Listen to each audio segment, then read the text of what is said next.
তাহলে যুব সমাজ ধ্বংসের ৩ নম্বর যে কারণ সেটা হলো নেশা করা। যুব সমাজ আজ নেশাগ্রস্ত হওয়ার কারণে সমাজটা একেবারে এমনভাবে ধ্বংস হয়েছে, যতদিন এই নেশাগ্রস্ততা চলতে থাকবে, হাজার চেষ্টা করেও যত আইন কানুনই আপনি প্রয়োগ করেন না কেন, আপনি এই সমাজকে সংশোধন করতে পারবেন না, যদি আপনি আপনার সমাজের যুবককে নেশা থেকে দূরে না রাখেন। আপনার ছেলে নেশা করে কিনা আপনি একবারও খোঁজ নেন না, আপনার ছেলে বিড়ি সিগারেট খায় কিনা আপনি একবারও খোঁজ নেন না, আপনি বুঝতে পারলেও আপনি আপনার সন্তানকে নিষেধ করেন না।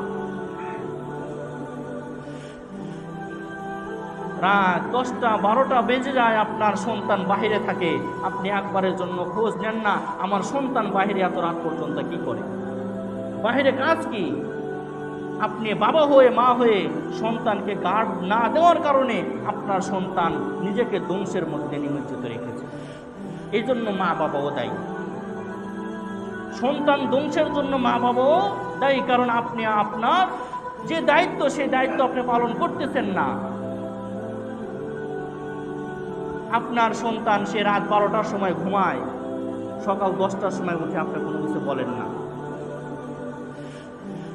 আপনার সন্তান সারাদিন কোথায় থাকে কি করে আপনি খোঁজ নেন না। আপনার সন্তানকে আপনি কখনো জিজ্ঞাসা করে দেখেন নাই, সন্তান তুমি যে বাইরে ছিলা, তুমি জোহরের নামাজটা পড়েছো কিনা, তুমি আসরের নামাজটা পড়েছো কিনা, তুমি মাগরিবের নামাজ ইশারের নামাজ পড়ছো কিনা। কোনো মা বাবা সন্তানের কাছ থেকে এই হিসাবটা নেয় না। ওই সন্তান কাজ করে এসে মা বাবার হাতে টাকা ধরাই দিবে, মা বাবা খুশি।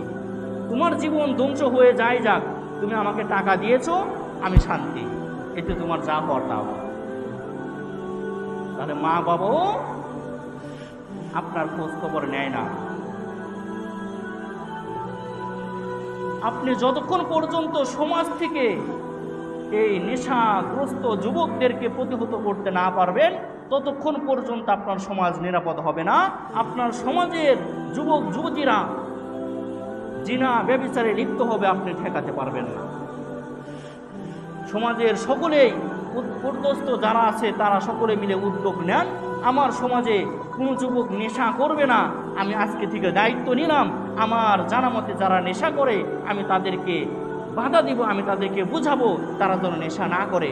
এভাবে যেন প্রত্যেকটা দায়িত্বশীল যখন এই দায়িত্বটা নেবে, যখন সমাজ থেকে নেশাগ্রস্ততা দূর হয়ে যাবে, তখন ওই সমাজটা শান্তিতে পরিণত হয়ে যাবে।